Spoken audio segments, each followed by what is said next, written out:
young woman and her daughter set out alone for a day of fishing, but as soon as they left the harbor, a savage storm struck without warning, and everyone assumed they'd been claimed by the sea.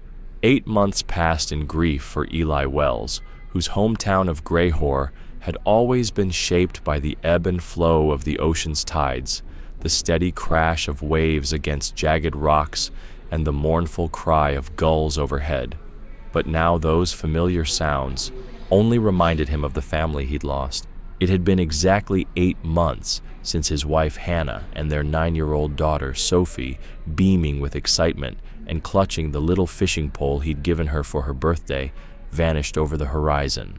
Eli stood barefoot on the creaking wood of the marina dock where he'd last embraced them that morning, Hannah's laughter echoing in his memory as she double-checked their supplies, Sophie pleading for one last minute with her father before he left to help Mr. Carson repair his boat.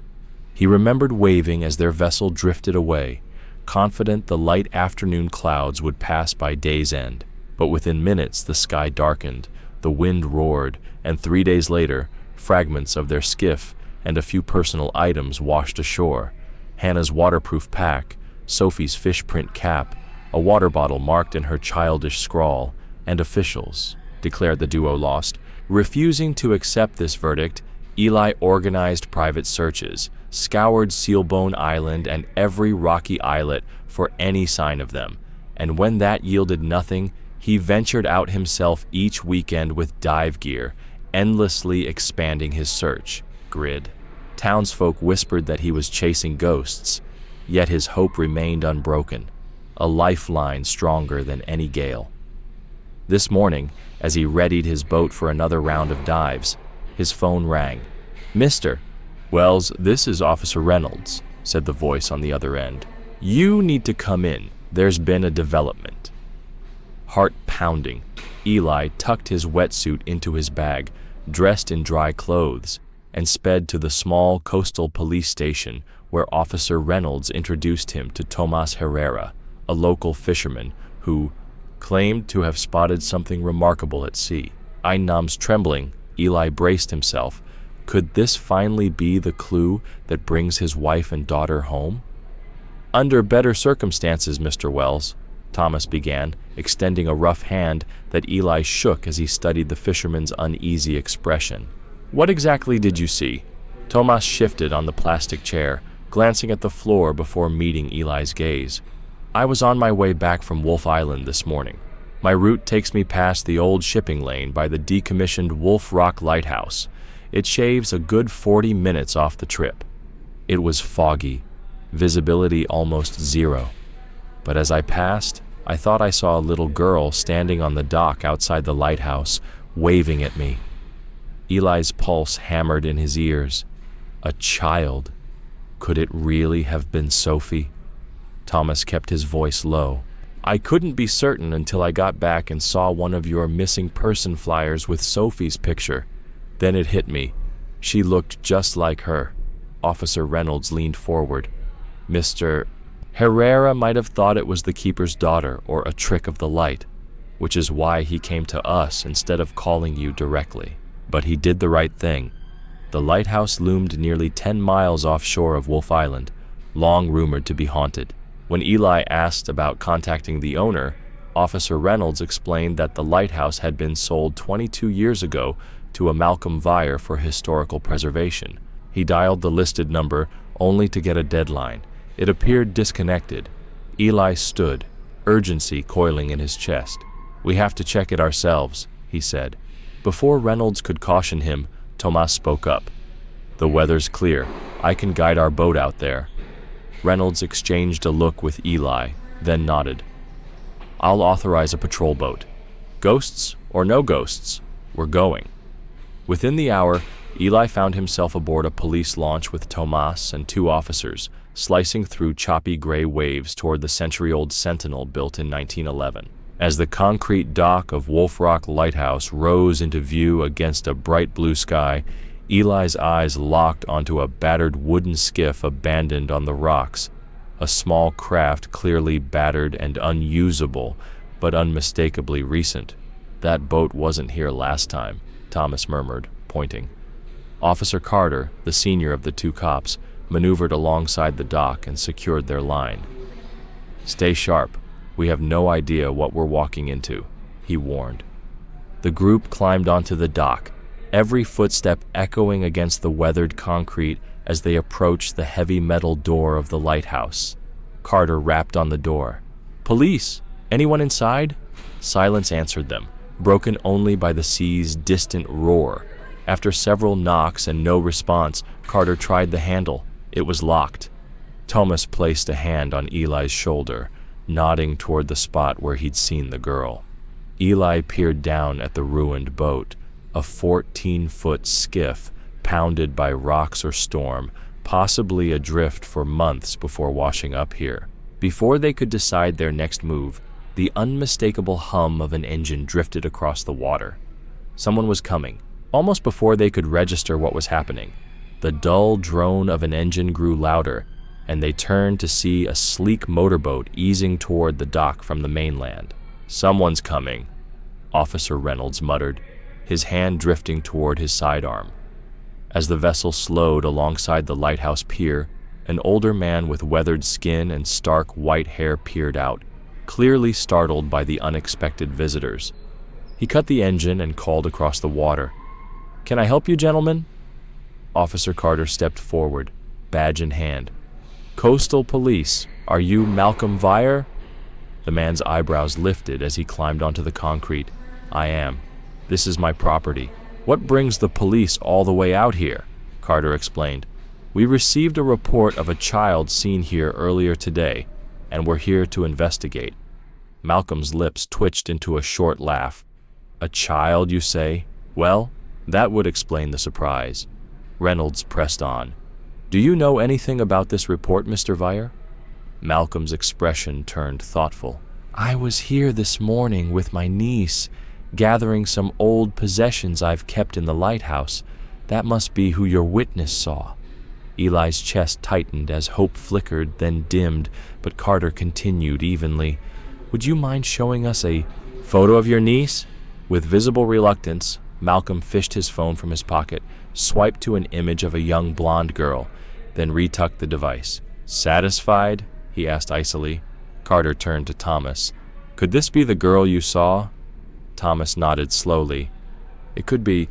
She did look similar, but it was foggy, and I was some distance away." Eli's heart sank as realities collided. This photograph might explain his sighting, but dashed any certainty. Carter gently addressed Eli. "I understand your disappointment, Mr. Wells, but we must be realistic. The chances of your daughter surviving here alone after so long are slim." Malcolm folded his arms, defensive now. "So you thought my niece was this man's missing child?" he snapped. "No one's trying to take anyone, sir," Reynolds assured him. Carter cleared his throat. "Since we've come this far, may we look inside?" Malcolm's hands trembled, but after a moment he produced a ring of keys. "Fine, but it's dusty and unpleasant. Mostly storage these days." As the heavy metal door screeched open, Eli noticed Malcolm's hands shook more.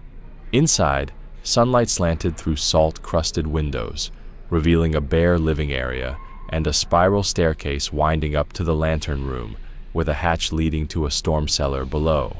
"Feel free to look around. Just don't disturb my things," Malcolm warned.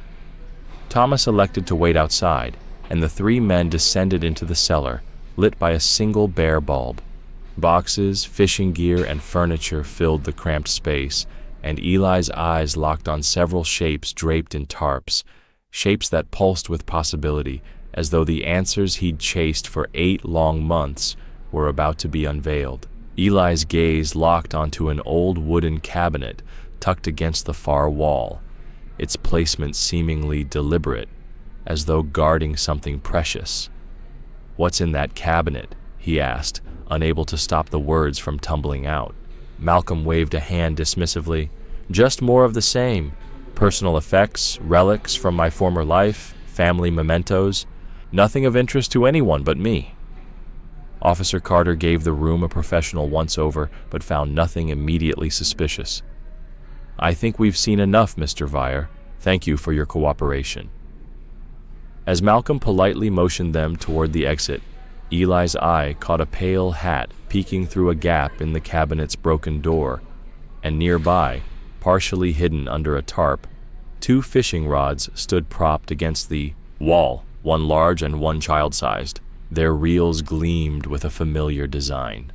"Those rods," Eli said, his voice taut with emotion, "they look exactly like mine, like the ones my wife and daughter used." Malcolm's face hardened. "They're mine. They belong to my late daughter." Carter stepped forward. "May we have a closer look?" Malcolm stiffened but refused. "I don't even let my niece touch them. They're too precious." Eli plucked up courage. "And the hat in the cabinet, it looks like my wife's." For a moment, Malcolm's control wavered. Then he snapped, "Wait here," disappearing into the gloom. He returned bearing a hat and a battered tackle box. "I found this hat washed ashore months ago. If it's yours, take it. The toolbox is a common brand my father gave me." Trembling, Eli accepted the hat, Hannah's favorite pale cream cap, and traced the familiar logo on the box. They searched the rest of the lighthouse, spiraling up to the lantern room, finding nothing else. Under the harsh sunlight outside, Eli clutched the cap, torn between relief at tangible proof of Hannah's presence and growing suspicion toward Malcolm. As Carter asked for updated contact details, Malcolm bristled, claiming privacy and pointing vaguely toward Wolf Island as his home. With curt farewells, he climbed aboard his boat and, to Eli's unease, steered not toward the island but back to the mainland. On the patrol boat home, Eli turned to Reynolds. "The rods and the hat. There's no way it's coincidence." Reynolds tapped his notebook thoughtfully. "The hat confirms your wife was here. The rods may be yours or his daughter's. Both expensive, but possible someone else owns that model." Eli shook his head, frustration flaring. It felt as though every clue they uncovered only deepened the mystery, leaving him more desperate than ever for answers that wouldn't slip through his fingers once again. There was something off about the way he stood in front of that cabinet and the way his hands trembled when we asked about the fishing rods, like he was desperate to keep them hidden. "We understand your frustration," Officer Carter told me gently as we headed back, the patrol boat cutting through glassy water. "Once we're on shore, we'll dig into Veyer's history. I promise." The rest of the ride passed in tense silence. When we docked in Greyhoor, the officers asked to log Hannah's hat as evidence and promised to return it once documented. Reluctantly, I handed it over, knowing it was necessary. Left alone on the dock with Thomas, I admitted, "I still don't trust that man. What do you think?" Thomas hesitated, then said quietly, "There was definitely something strange about him, and that girl in his photo did resemble what I saw this morning." But he admitted the crucial difference. "Your daughter always wore her hair in braids. The niece's photo shows her hair cut short." He apologized for raising false hope, but then confessed he'd never even heard of Malcolm Veyer living on Wolf Island in all his 15 years delivering supplies twice a week. "Maybe he lied," Thomas offered, "or he's so reclusive our paths never crossed." He volunteered to ask around the research station on his next run, and we swapped numbers before he left to head home. Alone, I replayed every moment at the lighthouse, the hat, the rods, Malcolm's twitchy defensiveness.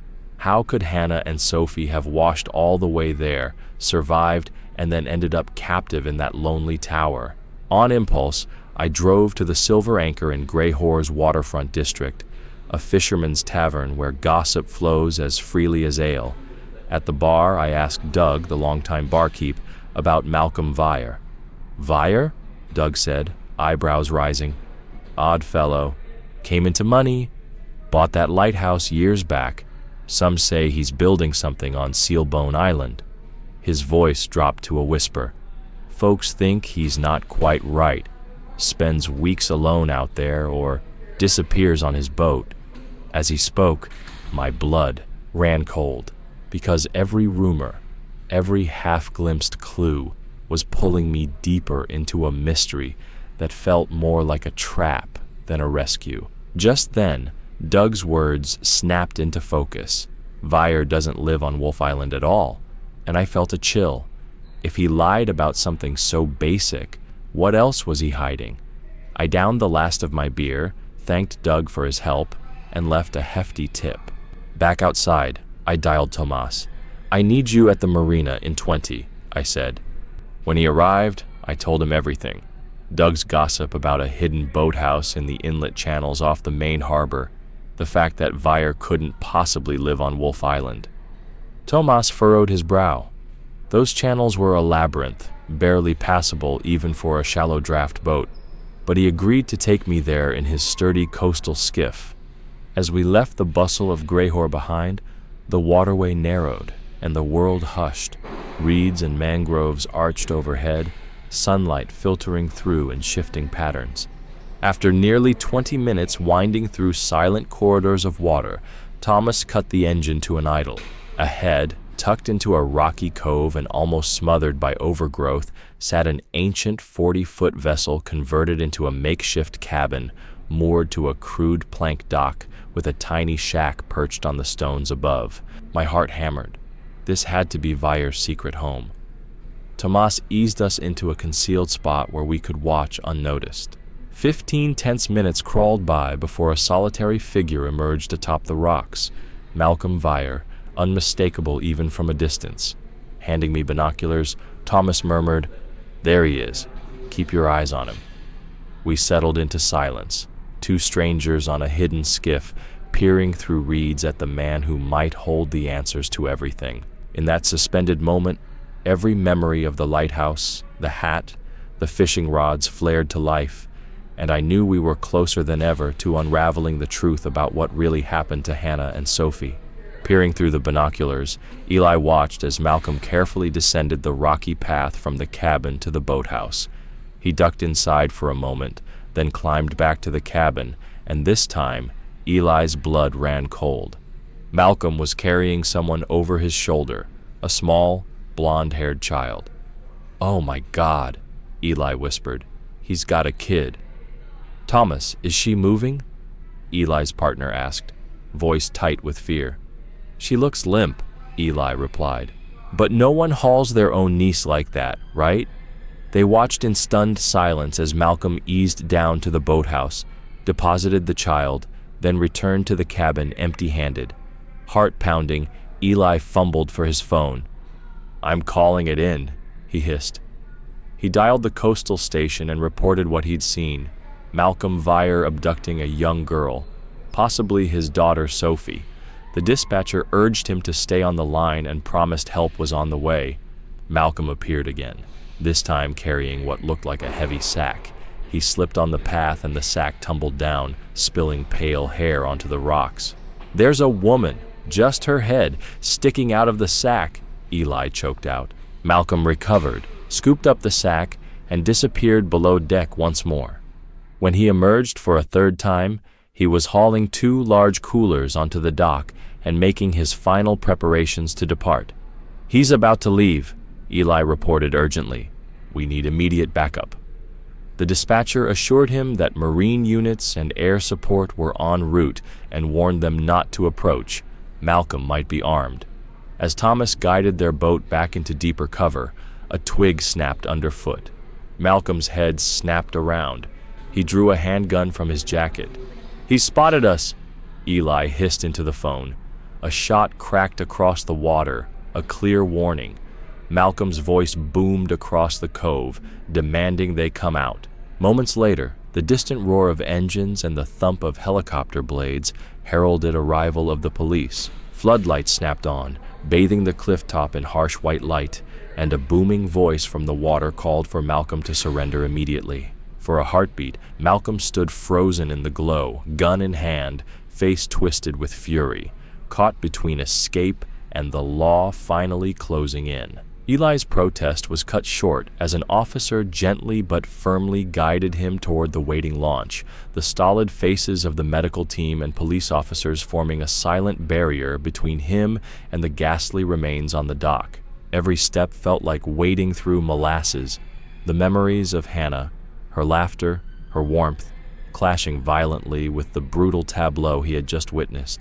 As the boat glided toward the shoreline, the lights from the hospital looming ahead, Eli's world narrowed to two truths: Sophie, fragile but alive, and Hannah, lost to an atrocity he could scarcely bear to comprehend. He sat huddled on the bench, hands gripping his knees until his knuckles blanched, staring at the water's dark ribbon and willing himself to steady his racing heartbeat. Beside him, Tomas remained silent, his presence a steady anchor in the storm of Eli's emotions. They reached the dock, and the officers escorted them through the cordon of flashing blue lights toward the hospital's emergency entrance, where a nurse waiting in the glare of headlights led Sophie inside without a word. Eli followed in a haze, every instinct screaming to clutch his daughter in his arms, to demand she open her eyes and tell him this had all been a nightmare. A doctor emerged moments later, exhaustion etched into his features, and placed a reassuring hand on Eli's shoulder. "She's stable," he said quietly. "We're running tests now, but her vital signs are strong. You'll see her soon." The words should have been balm to Eli's frayed nerves, but instead they hammered home the ruthlessness of what he'd uncovered, that his precious wife had been butchered, her life stolen in the darkness of that makeshift prison, while his daughter suffered terrified in the same hands. As he sank into a plastic chair in the hushed corridor, the weight of grief and rage warred in his chest, each breath a jagged shard of pain. And yet beneath the devastation, a slow ember of resolve began to glow. Hannah's death demanded justice, Sophie's survival demanded protection, and Eli knew that whatever it took, he would draw every last secret of Malcolm Vire into the light and make him answer for the nightmare he had created. Rivera took a steadying breath before she spoke again. "According to Vire's journals, after the storm capsized your family's boat and you officially presumed them lost at sea, he saw Hannah and Sophie fight for their lives against the surf. He pulled them both into his boathouse, nursed them through hypothermia, and, indeed, promised to radio for help once the storm passed. But once they were safe on his rocky outcropping, his grief and delusion took over." Eli closed his eyes against the pain of her words. "His entry reads," Rivera continued, "I watched as the mother cared for her daughter, the unbreakable bond I so desperately craved. I realized that time would steal her away too, unless I intervened. I pleaded with Hannah to join me, to become part of my family. When she refused, I could not bear to let that love slip from my grasp. I did what was necessary to preserve our bond." She paused, letting the horror of his confession settle. "He murdered Hannah. He writes that it was quick, that he saved her from the cruelty of time. Then he raised Sophie as his surrogate daughter, keeping her hidden in that cabin to fill the void left by his own loss." Eli's legs trembled beneath him. Tomas put a hand on his shoulder. "I'm so sorry," he murmured. Rivera's voice softened, though the gravity remained. When officers entered the cabin, Sophie was alive but traumatized, clinging to his journals, calling him Papa. "She's stable now, but will need time and care before she can tell her own story. We've recovered Vire's journals, the preserved specimens. Hannah, tragically, was dismantled, stored in pieces as he believed this immortalized her. The coolers contained additional victims from his prior abductions." Eli's breath caught. "So those jars, they were his trophies?" Rivera nodded. "His delusion was that by preserving these families, he was protecting them from fate. In reality, he destroyed them." Eli closed his eyes and felt the weight of grief and rage collide inside him. Then, through tears, he whispered, "He stole my family, but he gave me Sophie back." Thomas guided him gently to his feet. "You're not alone," he said quietly. Rivera laid a hand on Eli's arm. "Take all the time you need before giving your statement. Sophie is alive because of your persistence, Mr. Wells." "That's a miracle worth holding on to." As Eli followed the detective down the station hallway, his heart heavy but resolute, He carried with him the promise to honor Hannah's memory and to help Sophie heal, forging new bonds from the shards of a shattered past. Hannah's unease grew the moment Malcolm refused to use the radio, and when she confronted him, his kindness snapped into cold hostility. He bound both mother and daughter in the lighthouse and left them chained there while he busied himself building the new cabin and boathouse on Sealbone Island. In his journal, he admitted that Greyhoor had become too dangerous, too many eyes, too much gossip, so he planned to move them permanently. This morning, when Thomas spotted Sophie at the lighthouse, Malcolm was there to fetch his final supplies. Sophie, still groggy from sedatives, managed to stagger to the dock for a moment, giving Thomas his crucial sighting. "If I'd hesitated," Thomas confessed, voice thick with guilt, "I might never have realized it." But Rivera cut in gently, reminding him that his report saved them both. The medical examiner believes Hannah was killed only hours ago. Malcolm must have realized that transporting her alive after Sophie's exposure was too risky, meaning she survived 8 months of terror, only to die just as rescue was moments away. And Sophie? She's one miracle in a sea of horrors, alive, though severely malnourished, and battling a respiratory infection from the damp confines of that cabin. Rivera disclosed they've identified 3 other mother-daughter pairs he'd abducted, all preserved like grotesque trophies in his collection. Malcolm Vire will face charges of kidnapping, murder, and an array of other counts. His insanity plea is unlikely to hold against the meticulously premeditated nature of his crimes. Escorted to Greyhoor Memorial Hospital, Eli met Dr. Patel, who assured him that Sophie's body would heal fully with proper care, though her spirit would need the help of a pediatric psychologist to recover. Hannah's remains are undergoing autopsy with dignity. Once complete, they will be returned to him for the burial she deserves. Finally, in a softly lit hospital room, Eli held his daughter's frail hand as her eyes fluttered open. "Daddy's here," he whispered, tears slipping down his cheeks. Recognition gave way to sorrow. "Mommy," Sophie cried, heartbroken that the bad man had taken her. Through her tears, she told him, "I never stopped hoping you'd find us." Cradling her, Eli promised, "Not for a single day," he said, "and we'll keep each other safe just as Mommy would have wanted." As they clung to each other, the grief for the wife and mother they lost mingled with a fragile hope, a new life to build together, honoring the love and bravery that guided them through the darkest storm.